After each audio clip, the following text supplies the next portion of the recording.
hanyuma ndetse bakoresheje n'uburyo bwinshi bagenda bagura n'abantu babaha amafaranga barabatugira ariko hari abandi batagomba guha amafaranga bari banameze neza icyo gihe ariko babanyuraho bakajya babadutumaho mbese twebwe bamwe muri twe bagomba kuba barajyaga henshi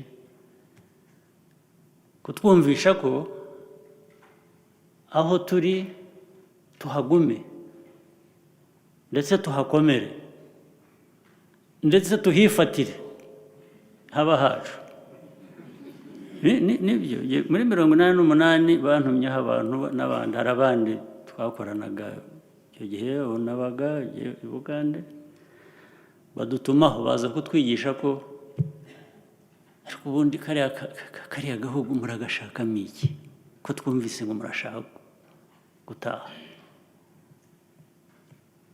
ariko umva nawe umuntu ukubaza ngo urashaka gutaha iwanyu urahashaka iki iwabo w'umuntu hashaka ikize ni iwabo uko haba hasa kose baza kutwigisha icyo gihe abo bantu baraza badukwiramo batunyagiramo batubwira umuntu agiye yaje kundeba ambwira aho aturuka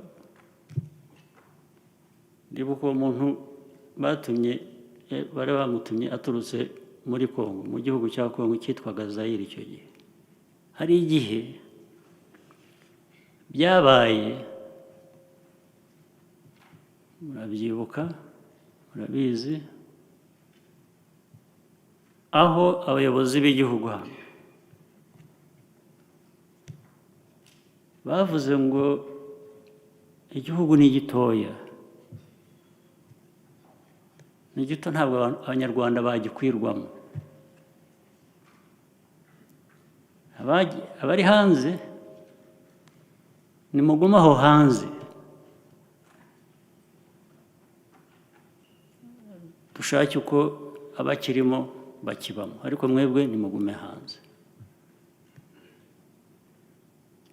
urabyumva rero bya bintu navugaga umuntu cyangwa abantu bamwe bahisemo kugenera abandi uko bagiye kubaho batabifitemo uruhare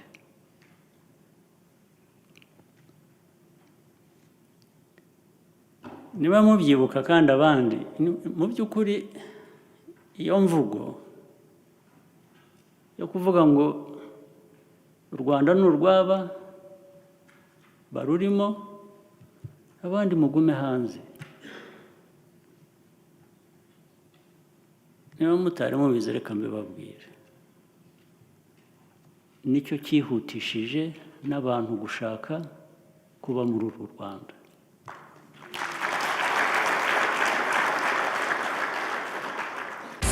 ariko sha uzahora uvumba ibiganiro byacu utavuga reba nk'umwanya uba umaze muri telefone mwese muvuga mufite ayahe makuru da reka mbabwire ntimufite interineti nimusure Intsinzi TV musobanukirwa amateka n'umuco w'igihugu cyacu mwungura ubumenyi ntimuhave kandi mudakoze subscribe kugira ngo ayo makuru meza akomeze abagereho.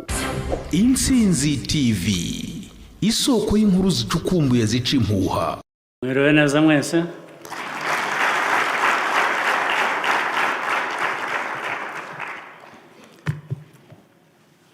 nagira ngo mbanze mbashimire iyi minsi mumaze mwatangiye ejo jye nari mu bindi nari ahandi ariko narakurikiraga nari kumwe namwe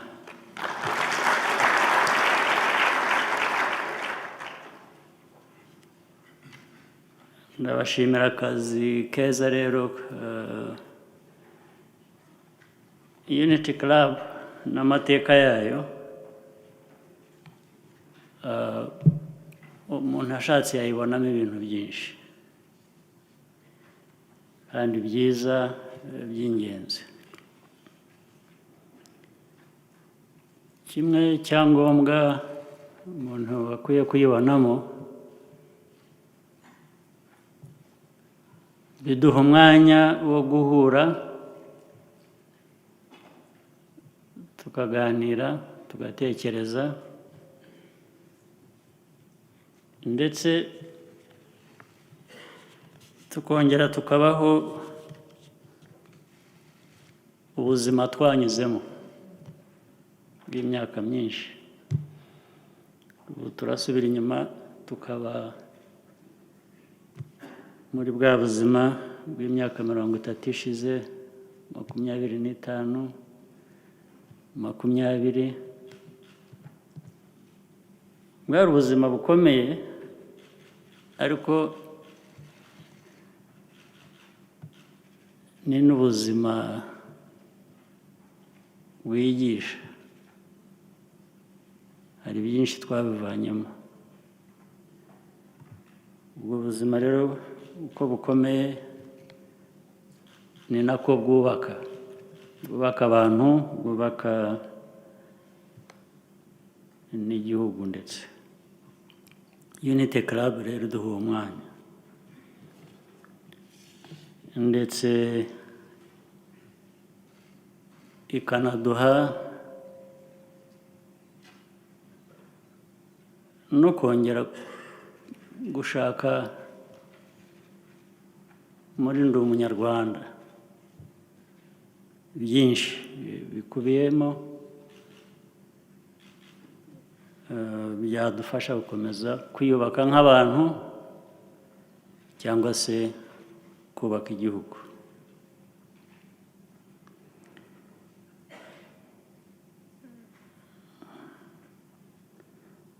Ndi Umunyarwanda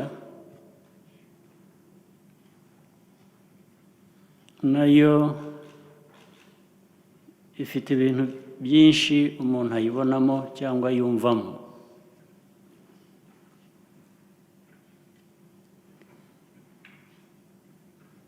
Reka mbanze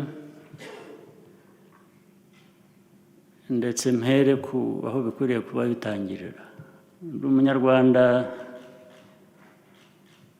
icyo tuyumvamo cyangwa n'uyu munsi Unity Club ikidufasha kugeraho, Ndi Umunyarwanda ni ugutekereza uburyo umuntu, abantu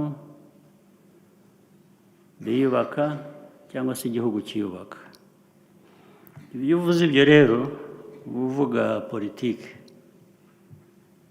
Politiki niko imera, ndetse niyo ishingirwaho ibi byose twavugaga n'ibyo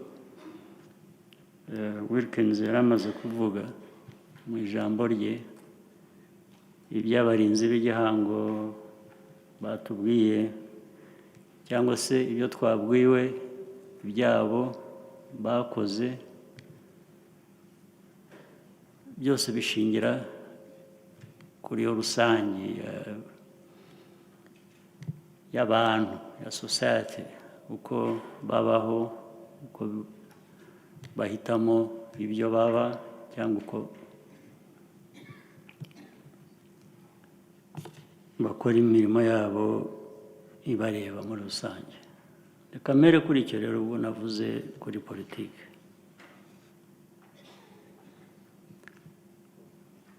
Mu bitekerezo bya politiki no kwiyubaka cyangwa kubaka igihugu, ahenshi haturuka n'ibibazo. Ubundi umuntu uko washaka kubaho ubuzima bwawe ku giti cyawe nk'umuntu, uri mu bitekerezo byawe, mu bushake bwawe, mu myumvire yawe, ukavuga uti uku ni uko ushaka kubaho nk'umuntu. Ubundi umuntu ubifitiye uburenganzira. We nk'umuntu ufite uburenganzira bwo kubaho ubuzima bwawe uko ushaka. Byaba bibi bizakugiraho ingaruka, byaba byiza cyangwa bizakugirira inyungu nyine.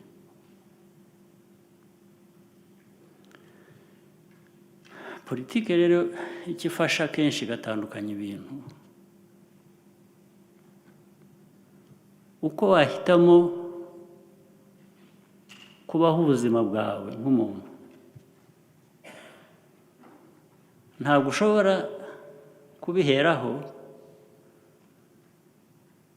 ngo uvuge ko ugiye no guhitiramo n'abandi uko babaho ubuzima bwabo. Oya, ibyo ngibyo iyo uteye iyo ntambwe ukava ku kwihitiramo uko ugiye kubaho, ko wari ukwiye kubaho cyangwa ushaka kubaho nk'umuntu ku giti cyawe, ugashaka kubizanamo abandi, ubwo ni ukuvuga ngo wagiye muri politiki. Ubwo wagiye muri politiki rero kandi ushaka kugena uko abandi babaho, abo bandi bagomba kubigiramo uruhare. Ntabwo wabagenera, ntabwo ushobora kugenera abandi bantu uko babaho kubera ko ariko babihisemo wowe, utabibabwiye, utabivuganye nabo, utumvikanye nabo, kugira ngo nabo bahitemo. Niba babyemeye, niba bafatanya nawe, niba bumvikana nawe, kubwo buzima ari bw'abantu bose bagiye kubaho. Iyo bigezeho ubwo ni politiki. Politiki abantu bashyira hamwe bakumvikana, ndetse n'ababamo abayobozi cyangwa abajya imbere y'abandi bikunda cyangwa bigenda neza kubera ko bafatanyije n'abandi kugira ngo mwumvikane uko ubuzima bwanyu bugiye kubaho.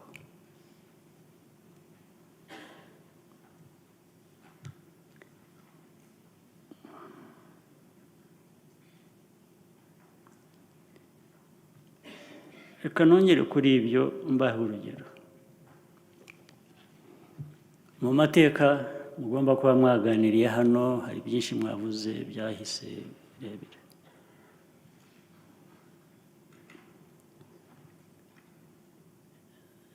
Igice kinini cy'indi umunyarwanda kijya kubaho,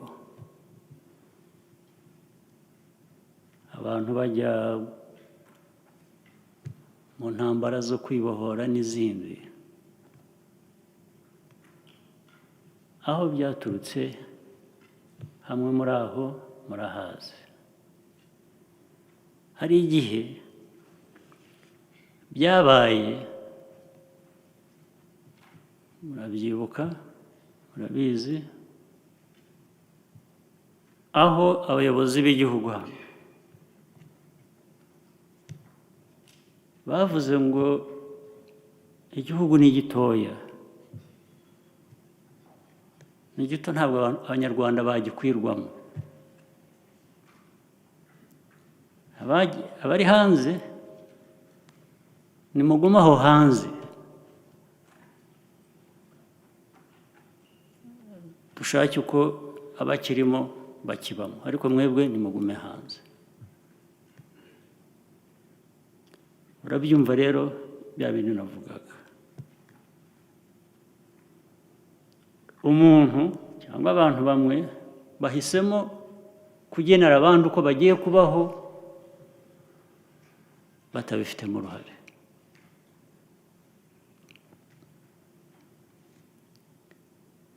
Niba mubyibuka kandi abandi, mu by'ukuri iyo mvugo yo kuvuga ngo u Rwanda ni urw'aba barurimo, abandi mugume hanze, niba mutari mubizi reka mbibabwire, nicyo cyihutishije n'abantu gushaka kuba muri uru Rwanda.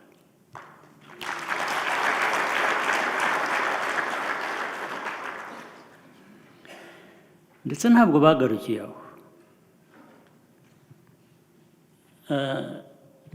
Ndabyibuka muri 1988 hariho uko kuvuga ngo abantu batari mu Rwanda bahunze ntibanavuge aho byahereye abantu bajya kuva no mu Rwanda, kuko rwaheraga amateka aho abantu babishakiye, aho babishakiye bagahera amateka aho ngaho, amateka agahera kuvuga ngo abantu bamwe bari hanze abandi bari mu Rwanda, ariko ntusobanure, ntagire usobanura atari ko abo baba hanze bagiyeyo bate, byagenze gute kugira ngo abanyarwanda bamwe bavanwe mu Rwanda babe hanze, byagenze bite? Agahera hagati, abayobozi bagahera hagati akavuga ngo abari hanze mugume hanze, ntabwo u Rwanda rukiri urwanyu. Hanyuma ndetse bakoresheje n'uburyo bwinshi, bagenda bagura n'abantu babaha amafaranga barabatugira, ariko hari abandi batagomba guha amafaranga, bari banameze neza icyo gihe, ariko babanyuraho bakajya babadutumaho, mbese twebwe bamwe muri twe bagomba kuba barajyaga henshi kutwumvisha ko aho turi tuhagume ndetse tuhakomere ndetse tuhifatire haba hacu.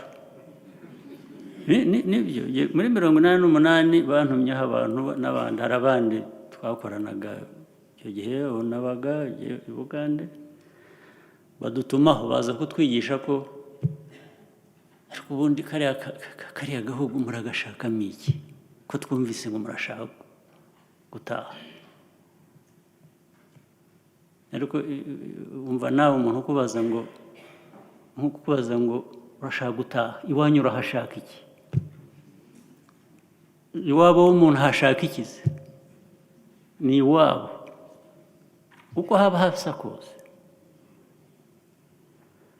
Baza kutwigisha, icyo gihe abo bantu baraza badukwiramo, batunyagiramo, batubwira, umuntu agiye yaje kundeba ambwira aho aturuka, ndibuka uwo muntu batumye, bari bamutumye aturutse muri Kongo, mu gihugu cya Kongo cyitwaga Zaire icyo gihe, afata umwanya kunyumvisha ko turi mu ngabo za Uganda. Icyo gihe twari mu ngabo, bamwe muri twe twari mu ngabo z'icyo gihugu cya Uganda, kunyumvisha ngo biriya bintu tujya twumva ngo murashaka gutaha ka Rwanda, muragashakaho iki? Mwakareke abakarimo, ndetse ukumva ubabariye n'abakarimo, kuko reba ngo ni nkuvuga ngo n'ubundi ntikabaho, so nimukarekera, ukavuga uti se abantu bo turabaretse, usibye uburenganzira bwacu kuvuga ngo abarurimo ntibariho, nimubareke babe uko babaye.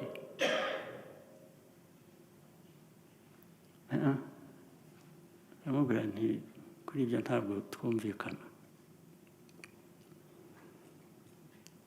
U Rwanda uko ruri kose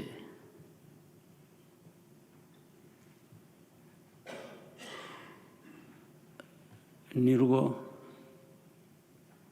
rwacu, icyo gihugu cyacu.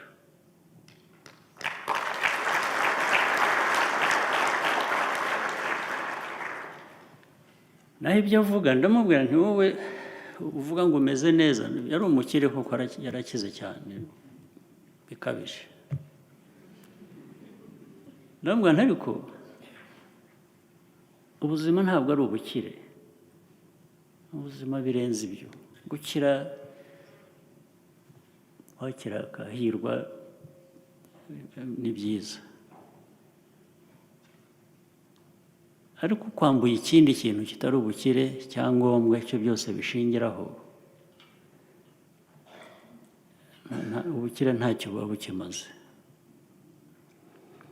Kubwo naramubwiye nti niyo twabyemera, ntireka mvuye ngo nemeranyirije nawe,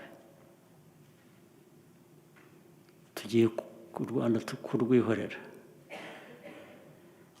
ntahangaha ureba. Ariko noneho ndagaruka nawe aho uturuka, wavuze mukomeye muri ibitangaza, mufite ibintu byose. Nabwo buriya uri umuturage, uri umunyagihugu w'urwego rwa kabiri cyangwa rwa gatatu, ntabwo mu rwa mbere urimo n'ayo mafaranga yose. Murumva icyo nshaka kuvuga? Yes. Secondary citizen ni umunyagihugu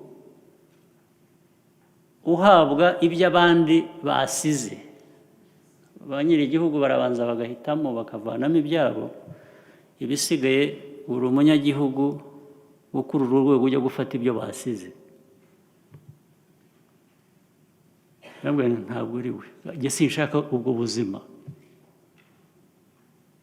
Ibyo umbwira byo gukomera hano, aha si iwacu, no gukomera sinabishaka. Uku gukomera kwawe ubigumane. Afata inzara arataha. Natwe turakomeza dukora ibyo twumvaga dukwiriye kuba dukora. Ariko igihugu uko tukizi ubu ntabwo twagikwiriyemo, kubera ko abari ku butegetsi icyo gihe bamaze abantu. Ntabwo twaje tujya mu mwanya w'abantu banze gutsemba kugira ngo tubone gukwirwamo. Oya.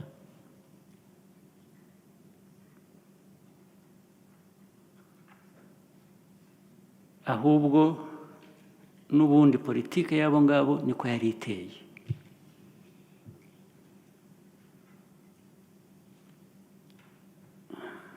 Iyo wambuye umuntu rero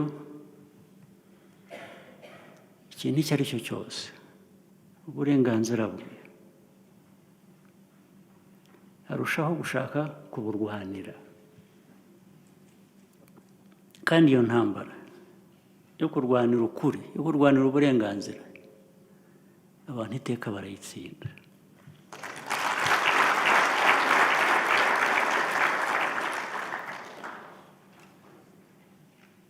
Ntureba nk'aba bandi bariho ubu ngubu barwanya igihugu cyacu, ndetse rimwe bo bakanavuga ko ubwo iriya ntambara yabaye kuri ya cya gihe, iyo navugaga itangiye muri 1990,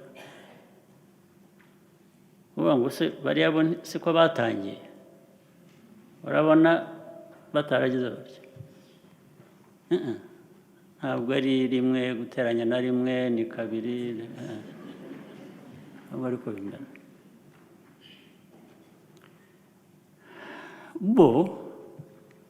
Bose bafashe ukabashyira hamwe, bose uko batandukanye mu mibereho, mu myumvire, no mu mapariti barimo, ukabashyira hamwe,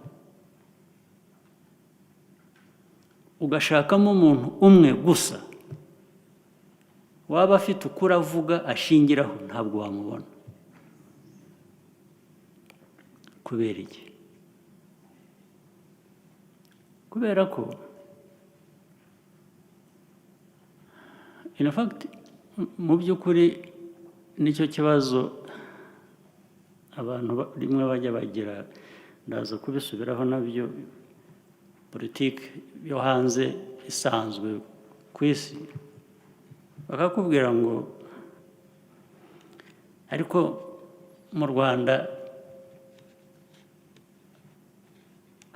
kuki hataba opposition?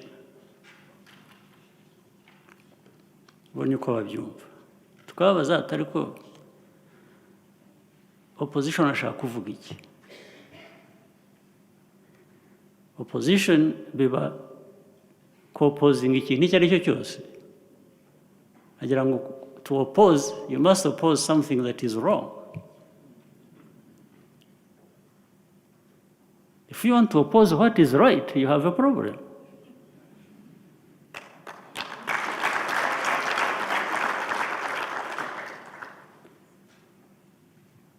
ikibazo rero cy'iyo opposition banavuga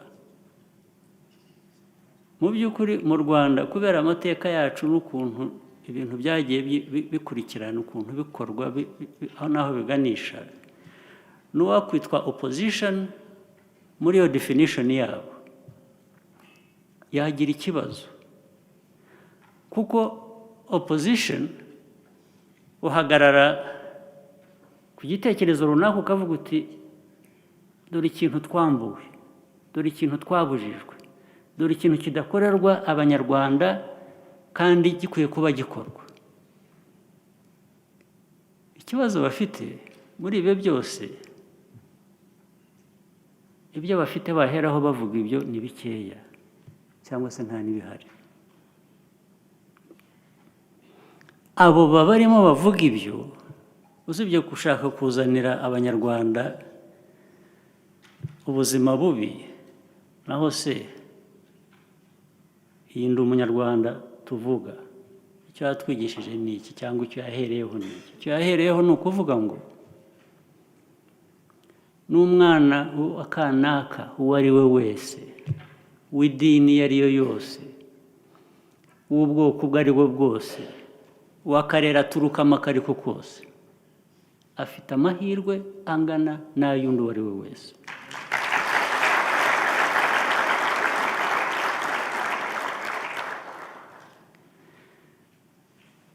Impamvu rero n'ubumwe n'ubwiyunge buvugwa bigenda bikanoroha ndetse n'abanyarwanda bakabyumva nuko babyibonamo.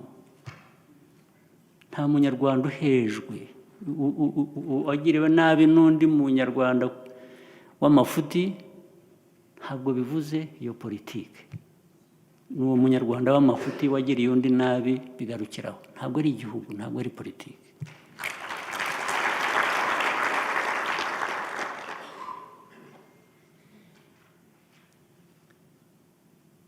Igihe amahirwe rero akwiriye atyo, ni nacyo gitanga umutekano. Noneho reka nsubire kuri politiki rusange yo ku isi yose. Murabizi ko hagiye hakabaho imvugo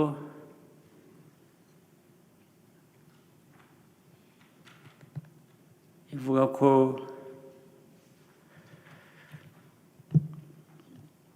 nyine kuri ibyo ngibyo abantu ntabwo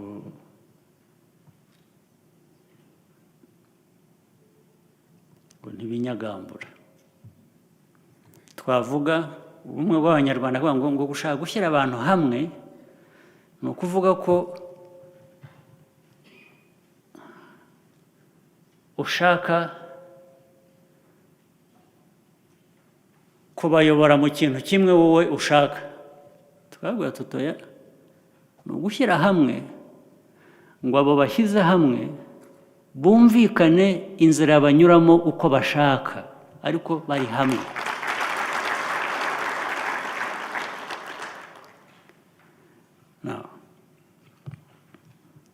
Ibyo twabibonye kera twebwe rero rugikubita.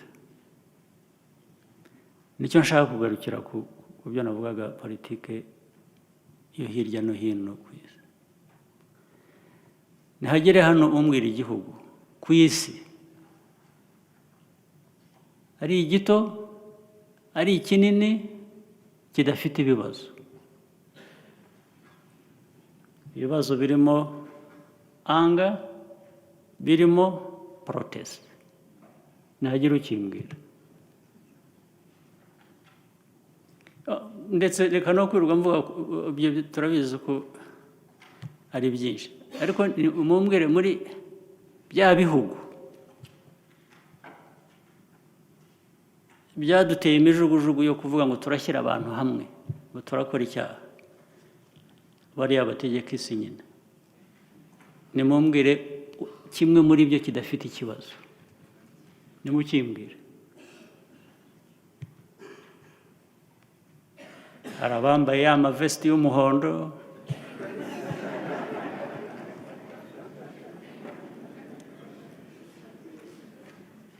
hari abandi babikora mu bundi buryo, hari abirirwa bavuga ngo no murashaka kuva mu muryango twagiyemo kandi murashaka kugaruka kuba igihugu cyanyu, muzi ibyitwa Brexit. Aha, wajya mu kinini cyane cy'imbaraga nyinshi, ibyo sinirwa mbitindaho.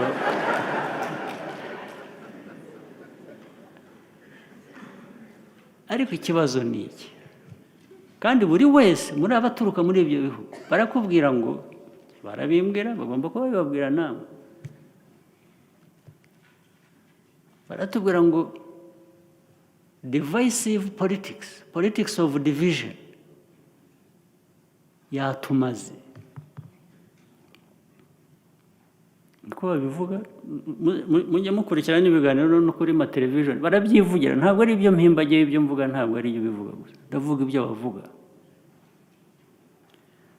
Bamwe baba baje kubitubwira, tukabwira turi ko mwadukubise inkoni ishyano ryose zivuga ngo turashyira hamwe twakoze icyaha, kandi divisive politics se mwebwe murayanga mute? Ko ariyo mwari mwahisemo muvuga ngo niyo nziza dukwiriye gukurikiza, none yabagarutse ite kandi?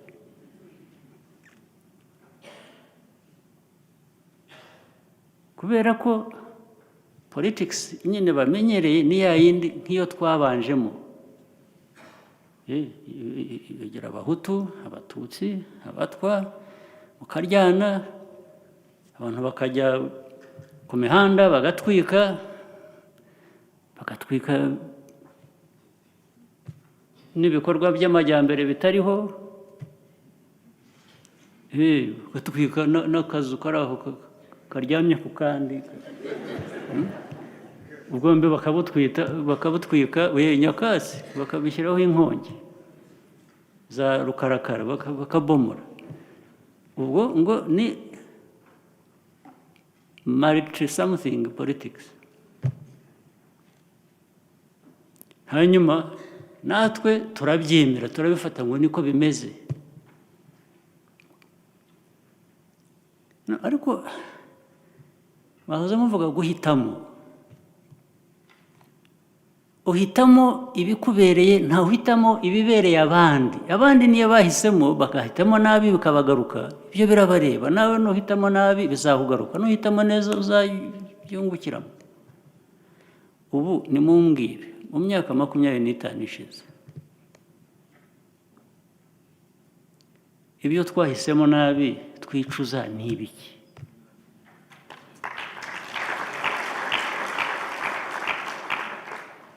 Nta nubwo bivuze ko turagera aho dushaka kujya, ashwi, akazi karacyari kenshi pe. Ariko inzira ni nyabagendwa. Ugenda uzi ngo aho buri bwira ugeze uhafite umutekano, nibucya urongera ugende, nibwira ucumbike, ariko ni ibintu uzi bifite umutekano muri iyo nzira. Ndi umunyarwanda rero, nicyo ngicyo bivuze. Uvuga ngo uko dutandukanye uko ariko kose, uko dutandukanye mu bitekerezo, uko dutandukanye, uko dusa, n'uko tureshya, n'uko twumva, n'iyi turacyari abanyarwanda bakwiriye kuba bakorera amahoro y'abanyarwanda. Twahuza dute ukuntu dutandukanye kugira ngo tuvanemo ikintu buri wese yibonamo yungukamo? Twabigenza dute?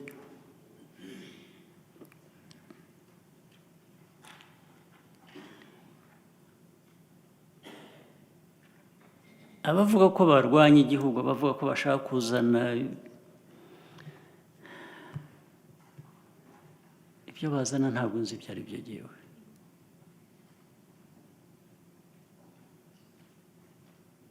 Ibyo bazana ni ugusenya ibyo twubaka. Ariko icyiza, abanyarwanda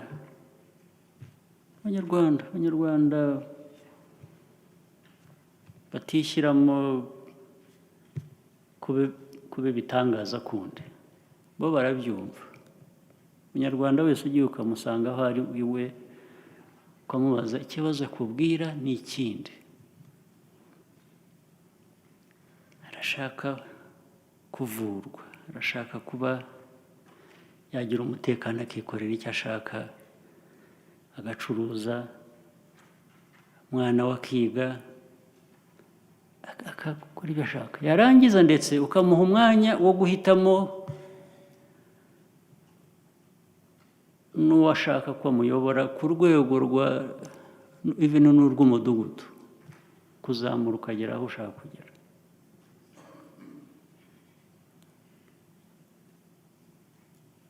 Umunyarwanda arashaka amashanyarazi. Ntabwo amashanyarazi yahitamo, ntabwo akwiriye kuba ajya mu bwoko runaka cyangwa mu idini runaka, mu bantu b'idini runaka, cyangwa se mu bafite amahirwe, bagize amahirwe, bashoboye kwiga bakajya mu mashuri, bigasiga ababyeyi bacu cyangwa n'abandi bibereye mu cyaro bagerageza kubaho ubuzima busanzwe. Ntabwo ibyo ngibyo mu Rwanda, muri politiki y'u Rwanda, ntabwo ariko bimeze. Rero wavuga ngo arashaka kurwanya u Rwanda kugira ngo we ahe abanyarwanda kubaho ubuzima ashaka kurusha ubwo bashaka cyangwa ubwo bafite, babonye mu buryo busobanutse nk'ubwo bafite, iyo ntambara ntabwo ishobora gutsindwa. Ntibishoboka, ntabwo byabaho, ntabwo bayitsinda nk'uko uwarwanye bamubwira ngo iwanyu haruzuye,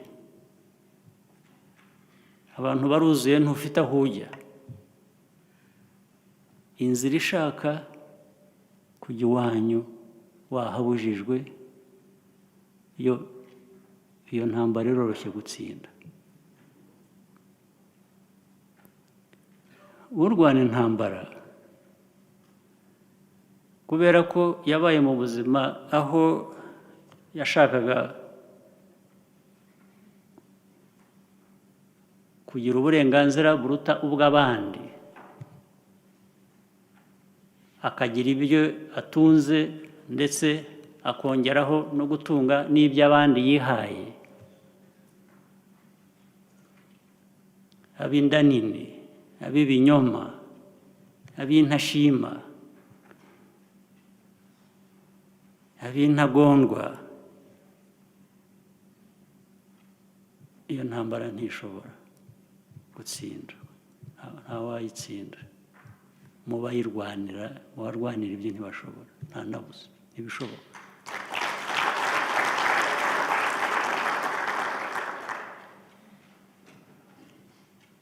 Ikikwiye kuba kinyuramo kuri rero ni iki? Muri bya bindi navugaga ngo umuntu ahitamo uko aba ubuzima bwe, abaho ubuzima bwe akabubaho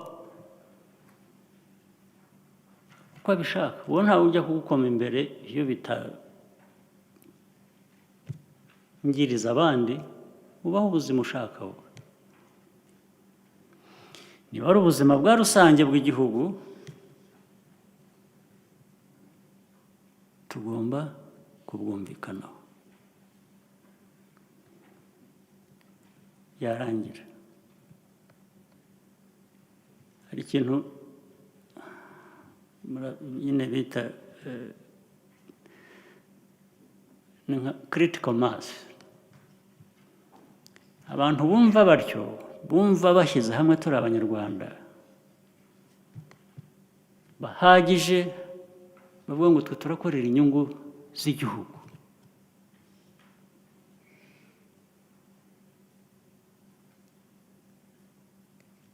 simbona n'impamvu icya mbere bava ku ntego yo gukorera iki gihugu.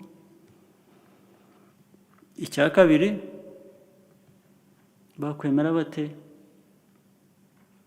gutsindwa n'abatagendera ku kuri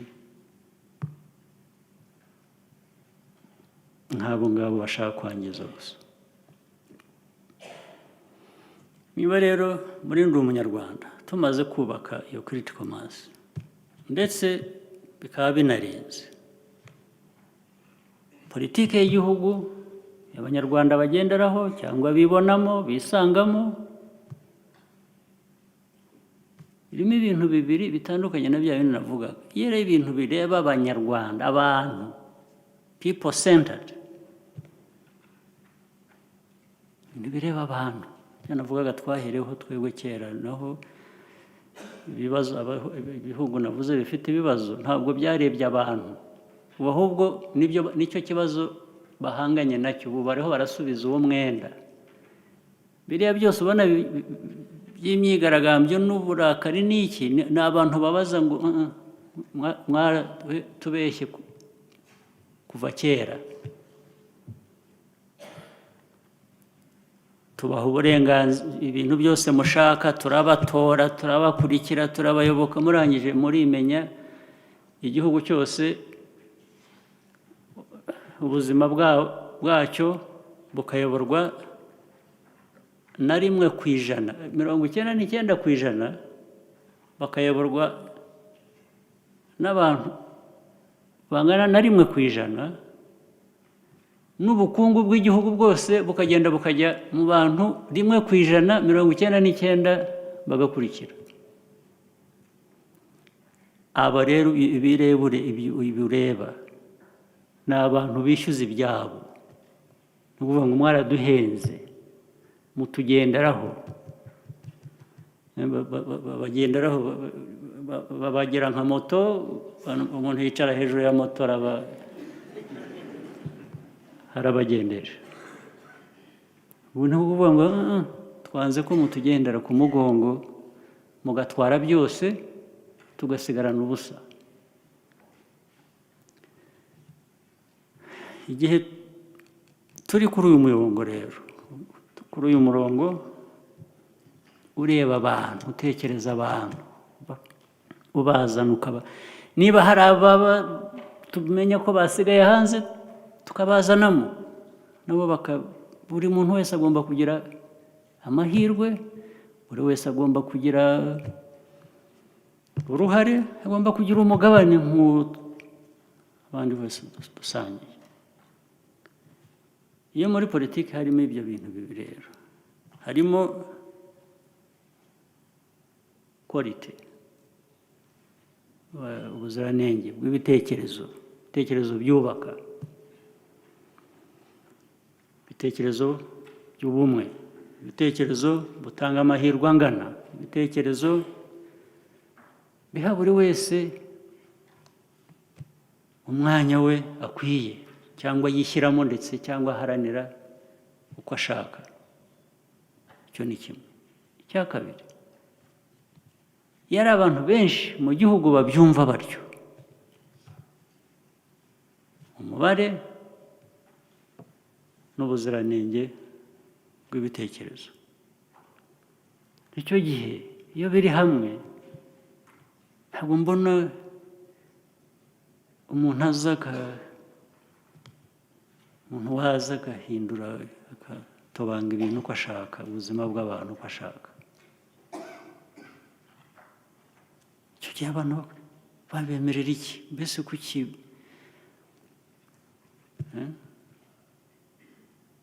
kuki umunyacyaha cyangwa umukora nabi ari we utsinda mu bantu benshi, mukareba gusa umuntu, umujura, umwicanyi,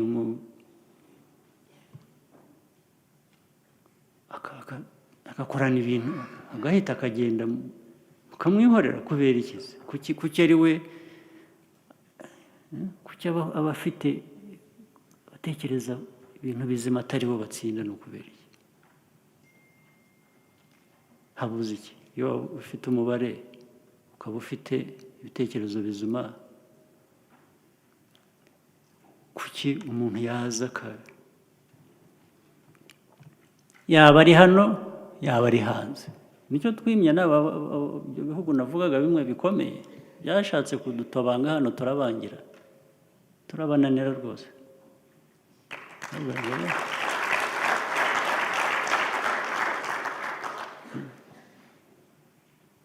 Hari n'abazaga kubera ko badufatira mu buzima, kuvuga ngo turabaha amafaranga ya development, hanyuma ariko mugomba gukora ibi, tukabwira tuti nimuyasubirane aho mwayavanye. Babwo tutwaye tuyakeneye bose, amafaranga yo turayakeneye, ariko amafaranga atwambura uburenganzira bwacu nimuyagumane. Niyo mpamvu n'ibi dukora by'amajyambere, ibi bintu bigerwa, ndabwira mwebwe Abanyarwanda,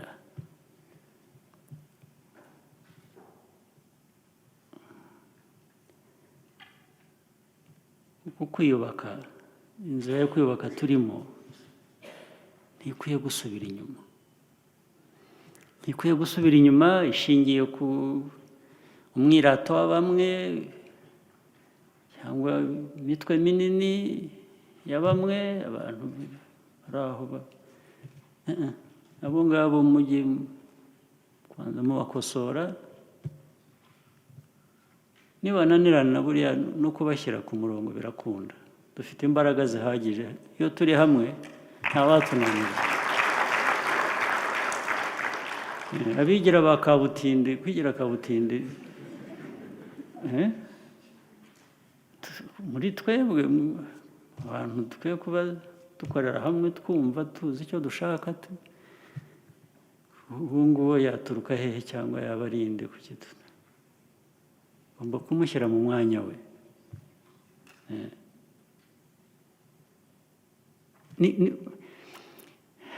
Ni nako abantu nkatwe nk'igihugu cyacu Abanyarwanda, ibyo twanyuzemo, uko twakubititse, uko twageze, ntabwo dukwiriye kubivanamo imbaraga, dukwiriye kubivanamo kwanga ikibi tugakora icyiza.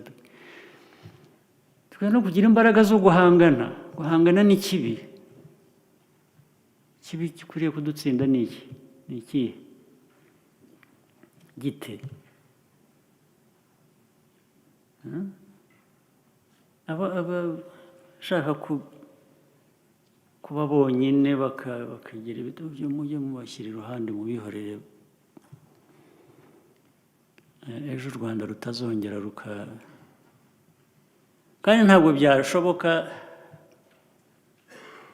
bikorwa n'umuntu umwe cyangwa babiri cyangwa batatu, bishaka twese, imbaraga za twese, bishaka twese. Bishaka buri wese ko agira uruhare rwe, hanyuma byose tukabihuza,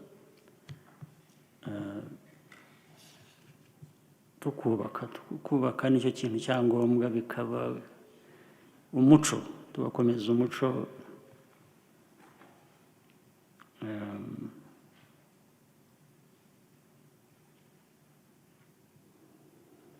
Naho abagiye bava mu nzira bagateshuka bakajyamo, abo tuzajya duhora tubereka ko aho bashakira bagaruka, ariko bagomba kugarukana imico itandukanye niyo bajyanye.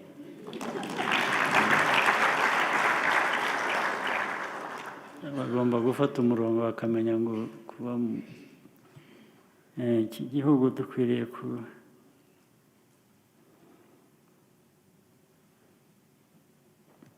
ndi umunyarwanda, ni umunyarwanda, is something that should give us pride.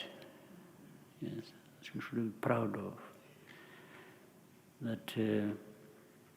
And together, muri ndi umunyarwanda n'uvuga ngo twese turi hamwe, izo mbaraga nta gikwiriye kuduhungabanya, ntacyashoboka, nta gikwiriye, ariko tugomba kuba turi hamwe. naho ibindi byo guhora tuvana mu nzira bitameze neza, ibyo ni inshingano. Guhora tunoza itagenze neza, kandi twamenyereye gukora ibintu bimwe bitanasanzwe, cyangwa tutavuga ngo turabisanga mu gitabo aha n'aha niko byagenze iyo abantu babaga bafite iki kibazo iki n'iki. Twagiye dukora ibintu bimwe bishya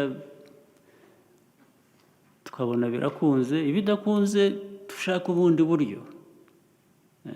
Iteka iyo dialogue ko gukomeza abantu guhora bashakisha, no muri ibi mwagiye muganira hano, mumaze iminsi muganira hano, ibi byose nibyo biherwaho kugira ngo dushobore gukomeza gutera imbere. Hanyuma rero personal choices, yes, but when it comes to collective, we must be together to decide what is good for us. For individual life, personal things, it's your business. When it comes to collective life of the nation, it is our business, all of us, not one individual.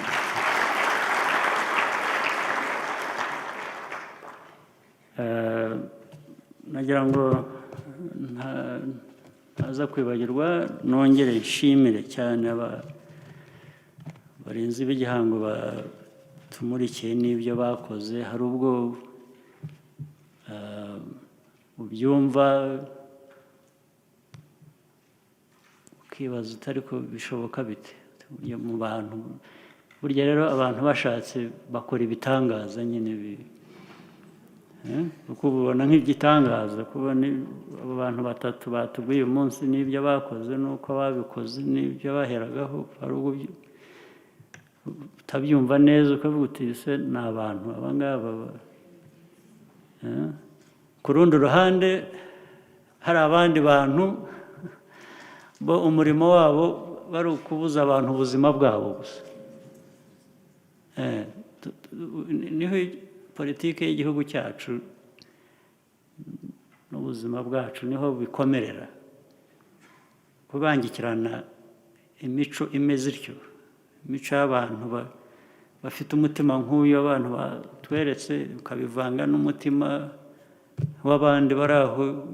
Umurimo wabo ari ukwica gusa, ari ukubuza abandi ubuzima. Kubihuza ngo tubivanemo ikintu kizima, ngira ngo nibyo bigorana n'ubundi, nibyo bitubera ikibazo. Ariko tugomba gukomeza tukagerageza, sibyo?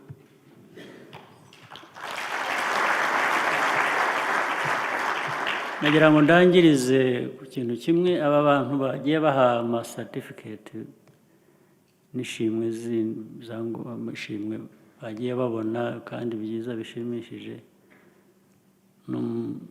n'uriya mudari uhoraho uriya kuba ufite ni byiza. Ariko nagira ngo kubera ko hari ibikorwa bakora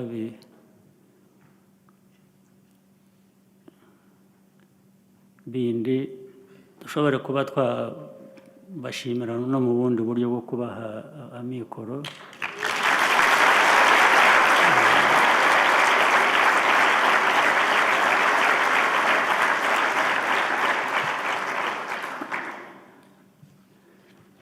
Nagiye mbona abo baha muzi biriya bita Nobel Prize, nagiye mbona bashyiraho za ceki z'amadolari.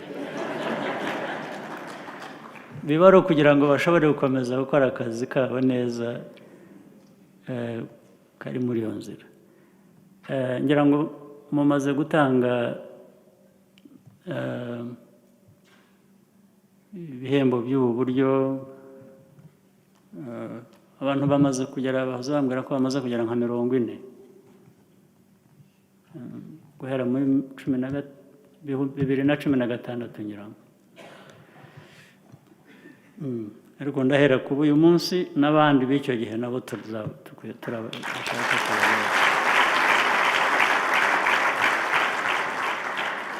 kuri abo 40 buri umwe tuzagenda tumuha miliyoni 10 z'amanyarwanda.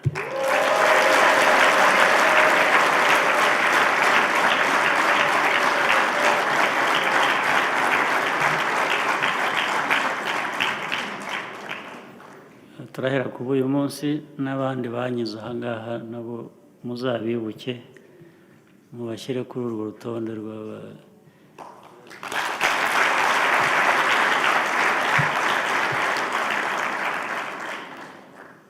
Mwakoze cyane rero, kandi uyu mwanya wa Unity Club ndabashimira mwese abayigize n'abayiteguye n'abagizemo uruhare rw'ibiganiro. Mwakoze kudusubiza mu mateka twongera tukabaho bimwe mu byo tuba dushaka kwibagirwa kenshi ngo tubisige inyuma. Kubidusubizamo nabyo ntabwo ari bibi, abantu kwibuka aho bavuye ntabwo ari bibi, bituma utibagirwa. Kandi iyo ushaka ubivanamo isomo rigufasha gukomeza imbere aho ujya, bikagenda neza. Mwakoze cyane rero.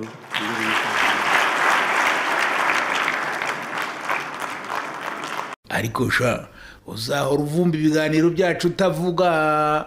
Reba nk'umwanya uba umaze muri telefone. Mwese muvuga mufite ayahe makuru da? Reka mbabwire, ntimufite interineti, nimusure Intsinzi TV, musobanukirwa amateka n'umuco w'igihugu cyacu, mwungura ubumenyi. Ntimuhave kandi mudakoze subscribe kugira ngo ayo makuru meza akomeze abagereho. Intsinzi TV, isoko y'inkuru zicukumbuye zica impuha.